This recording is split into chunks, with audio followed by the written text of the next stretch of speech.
Okay, so with the help of our addition operation and negation operation, we are now ready to define subtraction on the set of integers.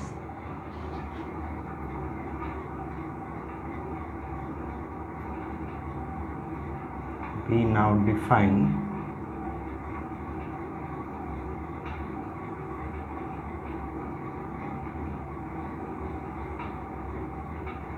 subtraction on the set of integers for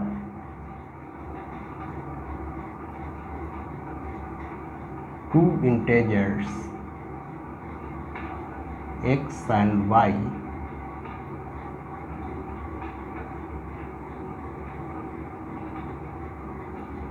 we define their difference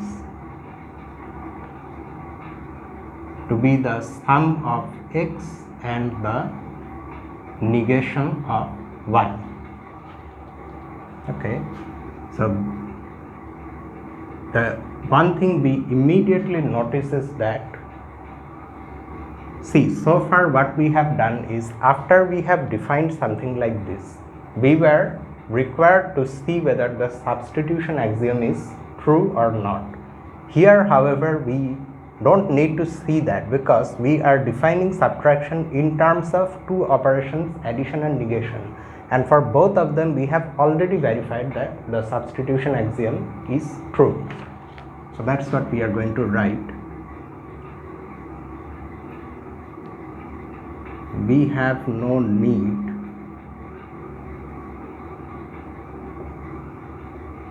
to verify the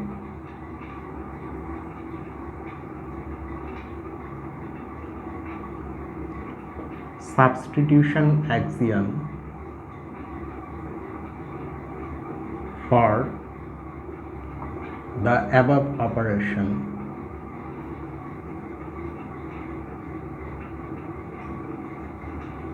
because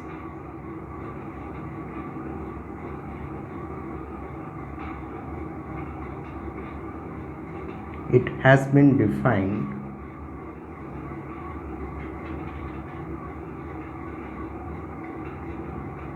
using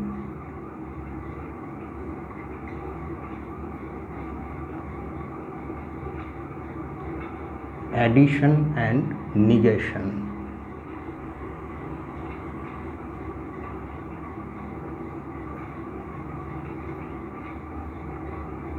Both of which have been proved well defined.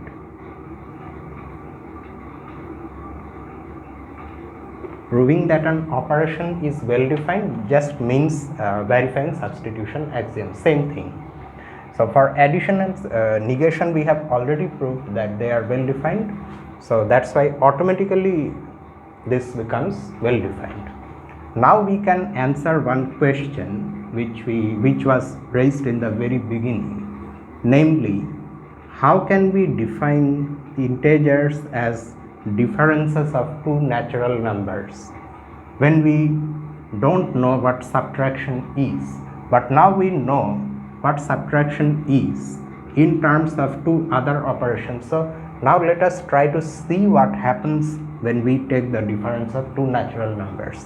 In other words, we will now try to get rid of that dash symbol, which in the beginning itself we said that we are going to use it as a scaffolding to build our system of integers, and once the system has been built, at some stage we will be able to get rid of it.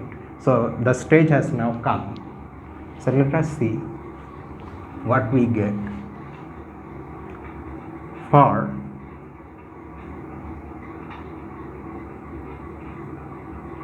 two natural numbers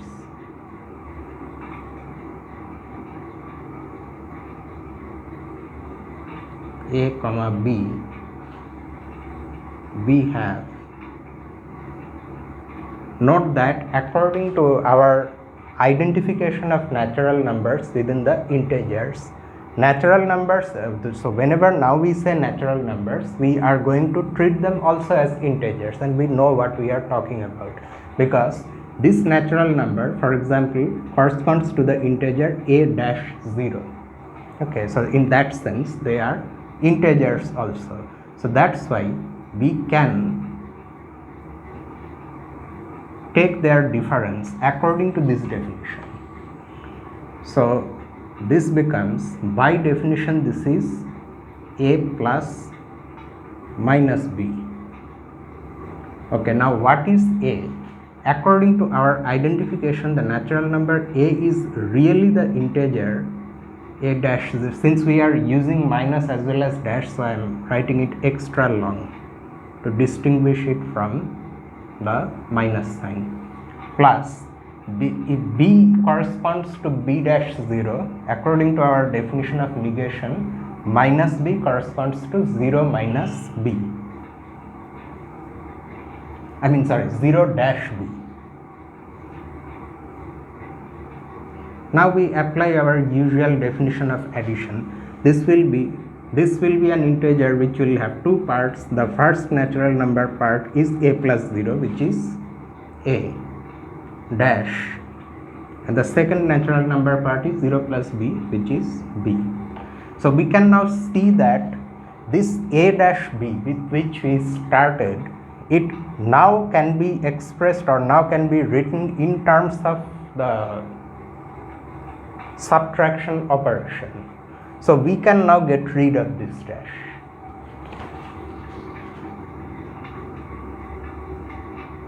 This allows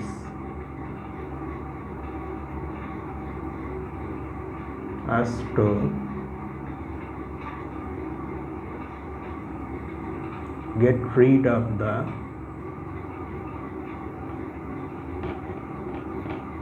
notation dash and use the usual minus sign. But we again remark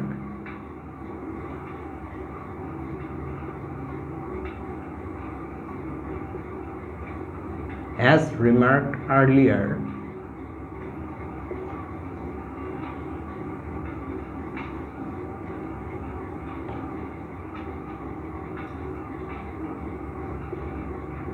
we could not do it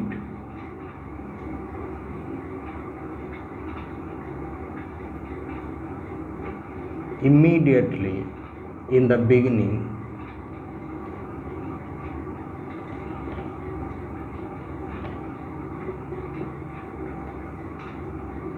since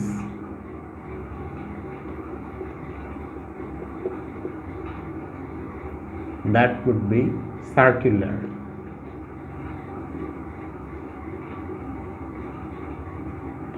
We have already discussed about that, so we are not going to say anything much more. Okay, so now the only thing that, oh no, there are still more things. Before we go to ordering natural numbers, we can in fact generalize two results which we proved in the system of ordering of integers. Sorry, I said ordering of natural numbers. Sorry. Before we go to the ordering of integers, there are two results which we have already come across in the system of natural numbers, but now we will look at them in the system of integers.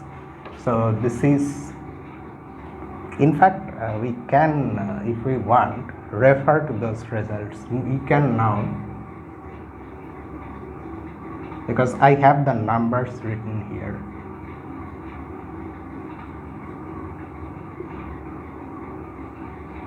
Generalize lemma 233 and corollary 237.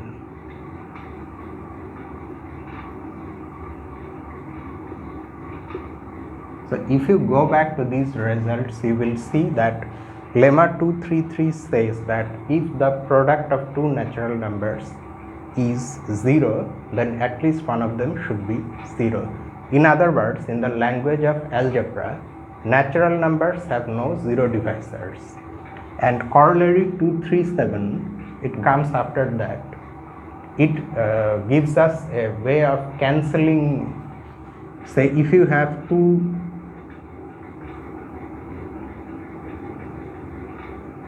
natural numbers a and b and a positive natural number c, and you have an equation like this, then you can cancel out c from both sides to have a equal to b. So corollary 237 is that cancellation law, and lemma 233 is the lack of zero divisors in the system of natural numbers. So we can now state exactly similar results in the system of integers from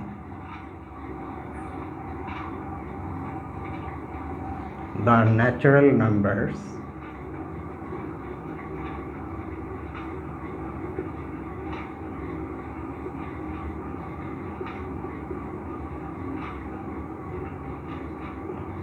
to the integers. And this is the first one. Here, however, it's written proposition. This is proposition 418, and it has the name also. Integers have no zero divisor or zero divisors.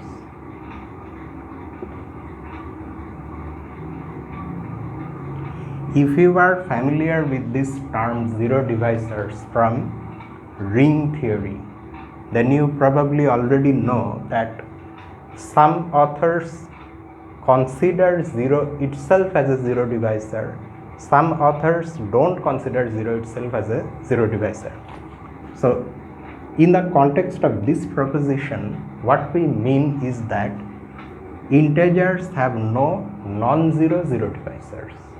Okay, but if you are not familiar with this term, then you don't just bother about it, because we really have no need to consider the term itself. We are more interested in what the result says. Let a and b be integers such that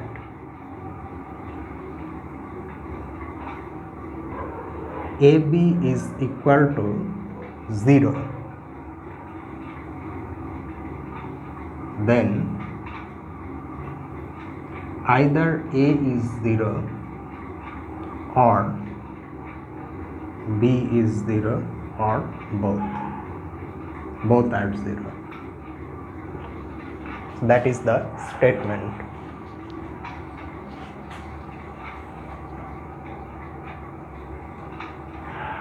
And as is the case with many of the results in tau, the proof of this one also is an exercise. So we write accordingly. We will see the proof in the exercises.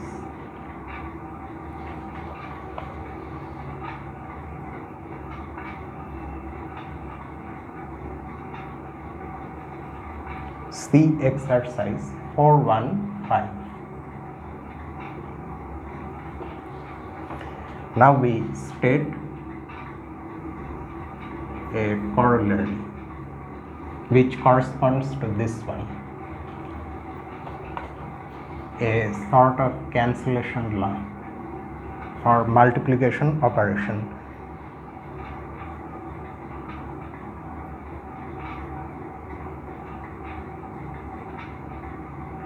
Cancellation law for integers.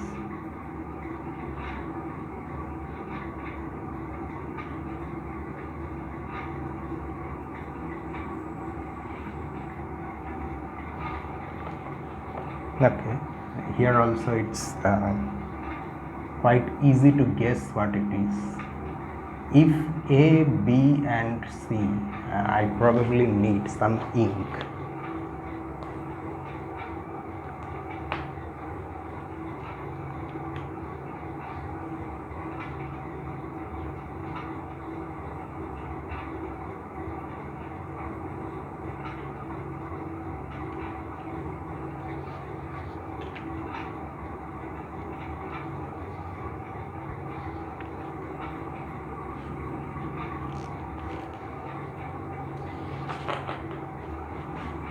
If A, B, C are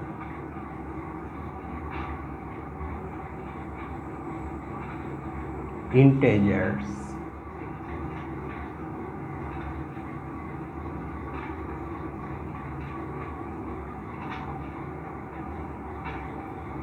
such that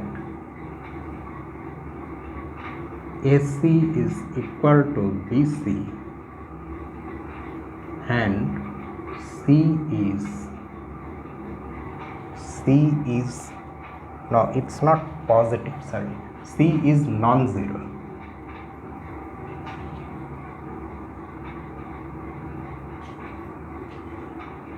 then A is equal to B. Its proof also is an exercise.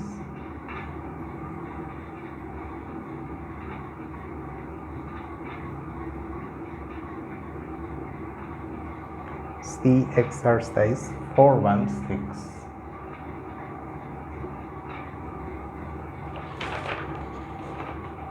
Okay, now we are ready to see the definition of an order relation on the integers, much like how we had an order relation on the set of natural numbers, and the definition is exactly the same or exactly similar to what we had there. So let us see what the definition says. This should remind you of that old definition. 4.1.10.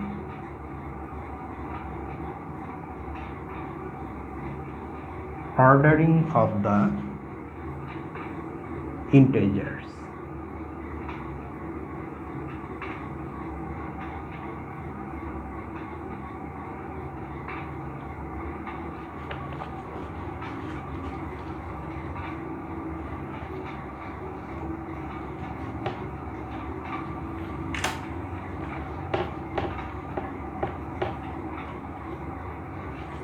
I can write from here itself. Let n and m be integers. B say that n is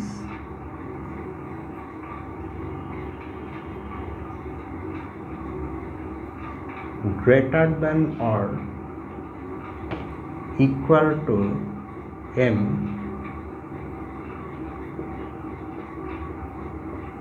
written as this or this, same meaning if and only if. Okay, just one thing. In any definition, sometimes you will see, I think I have already told about this, but again let me just repeat. You may have seen that sometimes we write if and only if, sometimes we write if.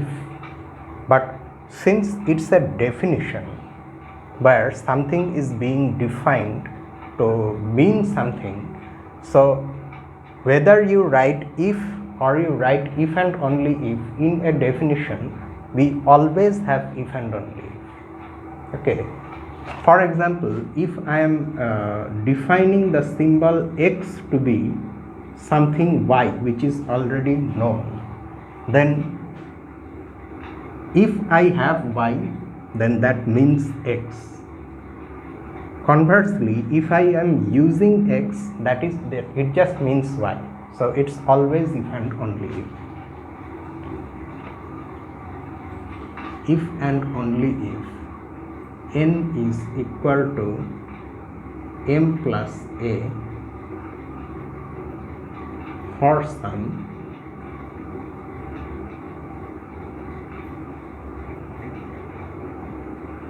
natural number a. You recall that exactly this is how we also defined the order on the system of natural numbers, where in place of integers n and m we had natural numbers n and m. That's all. That's the difference.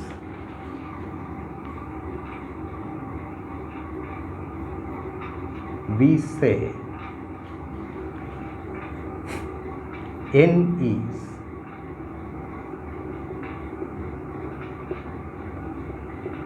strictly greater than m, or which sometimes we also say as just greater than m. N is greater than m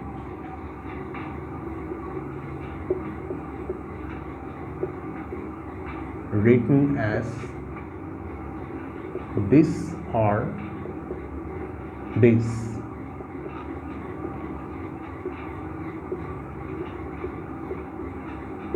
If and only if n is greater than or equal to m and n is not equal to m. Okay, so that is just the definition.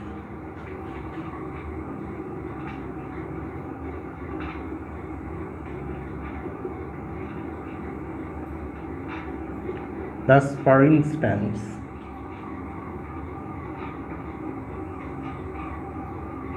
five is greater than minus 3 because 5 is equal to minus 3 plus 8, where 8 is a natural number.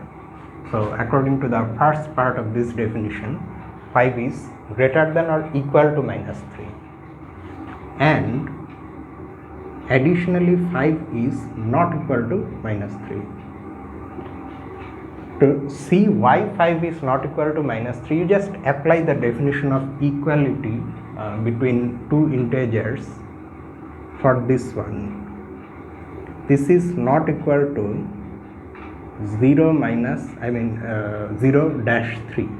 I am again writing dash because I have got the habit of writing dash, but really after that, seeing that thing, we should, if we want, we can write minus. And this is so because according to the definition of equality, if we had equality, we should have had 5 plus 3 equal to 0 plus 0, which is not true clearly. So that's why 5 is not equal to minus 3. Okay. And one more thing. Clearly, this notion of order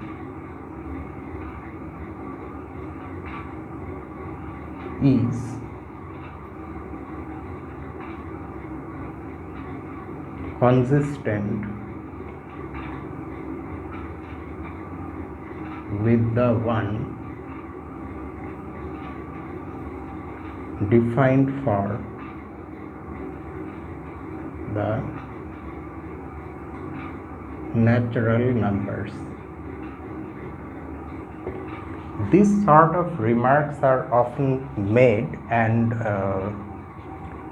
the author or someone who is presenting the material for the first time, they don't care to elaborate on this. That is really a very big mistake, because at one point we understood what it means, but that does not mean that everyone else also understands. No, someone has to see and understand it for the first time.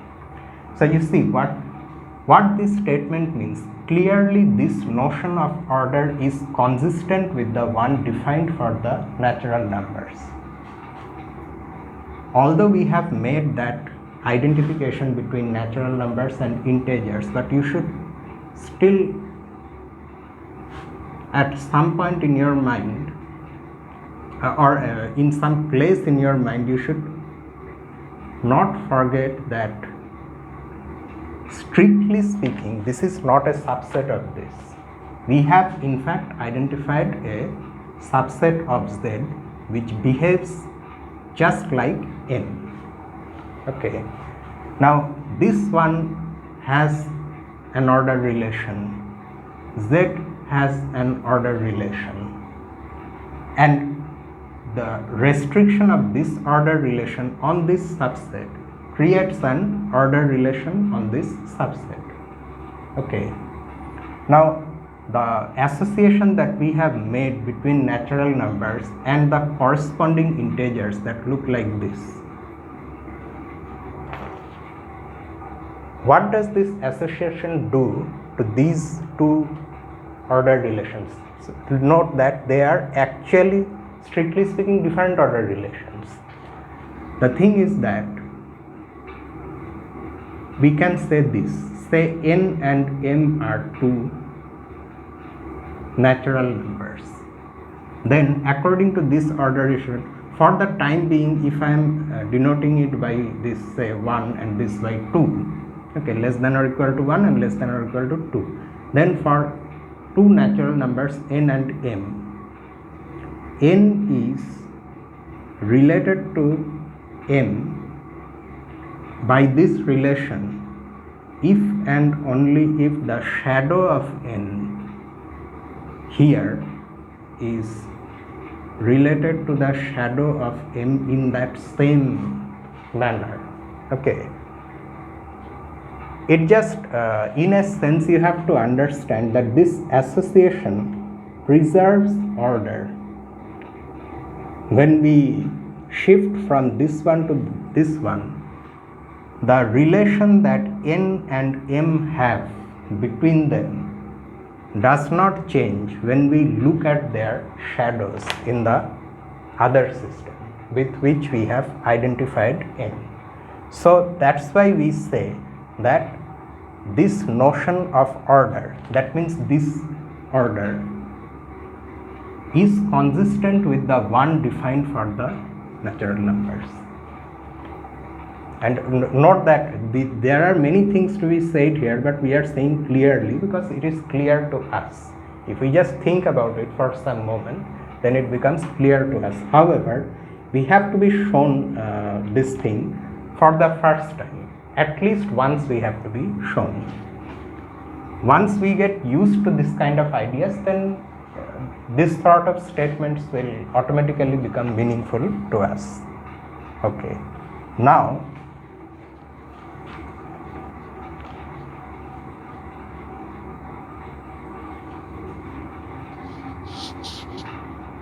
having the definition of an order relation on the set of integers, we are now ready to state some basic properties of order.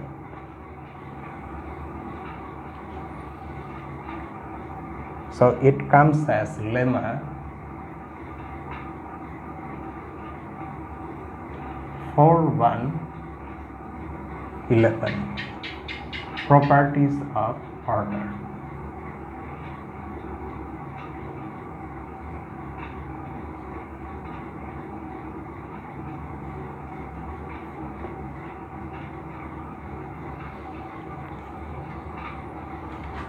So there are a number of parts. Let A, B, C be integers. Oh, I did not write the reason for this one because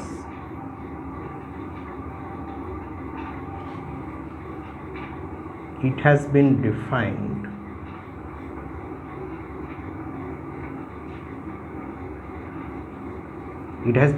means the new order.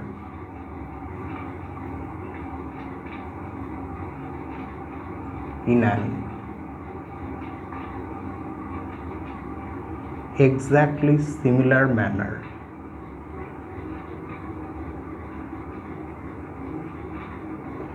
That is actually the reason why we have this. Okay, so for three integers a, b and c, these are all natural things. A is greater than b if and only if a minus b is a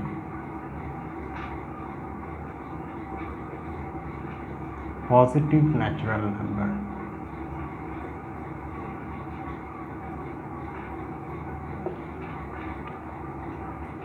Part B, it can be expressed by saying addition preserves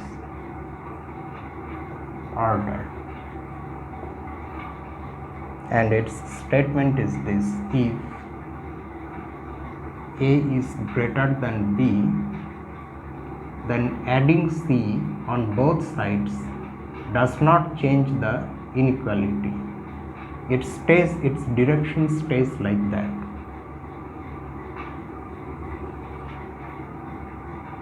C, positive multiplication.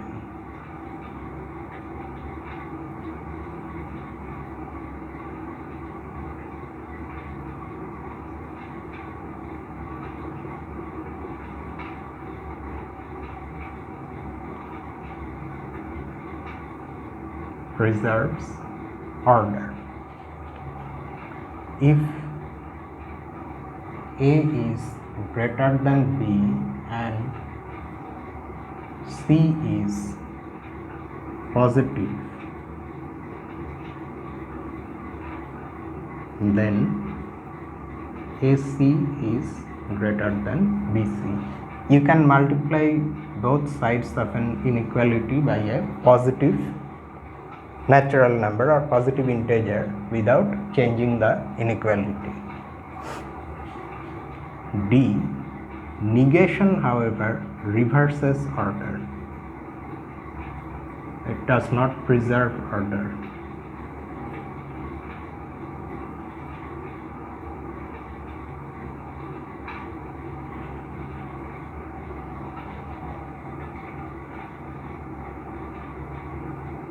If A is greater than B, then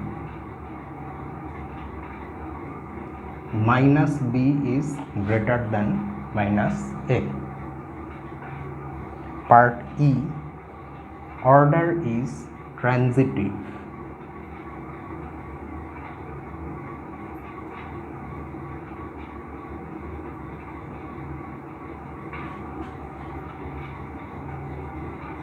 If A is greater than B,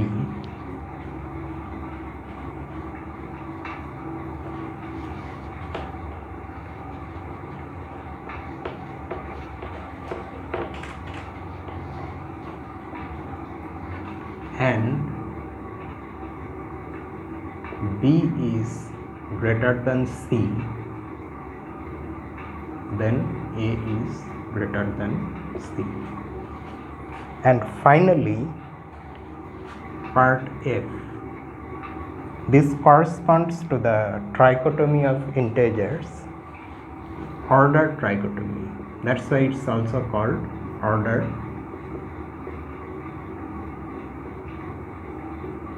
trichotomy. That is exactly one of the three things is true. Exactly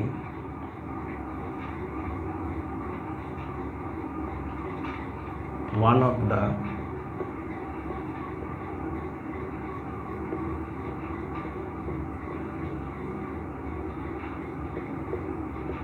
three statements, A is greater than B,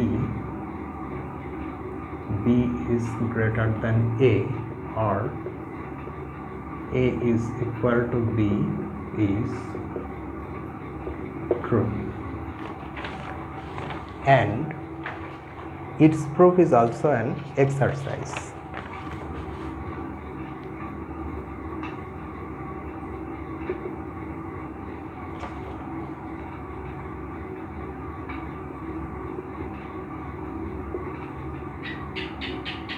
See exercise 417. So now we start the exercises because that's all in this section.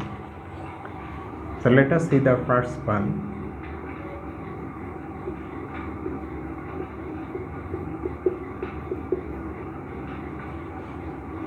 Verify that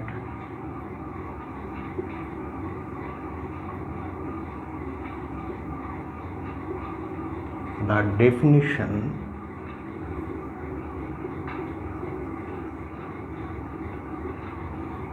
of equality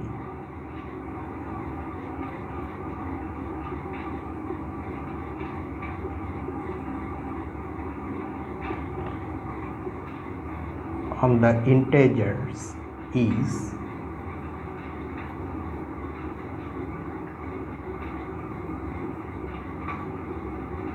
both reflexive and symmetric.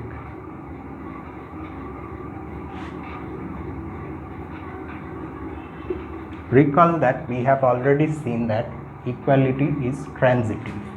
So we now have to prove reflexivity and symmetry, thereby proving that equality on the set of integers is an equivalence relation. Let x equal to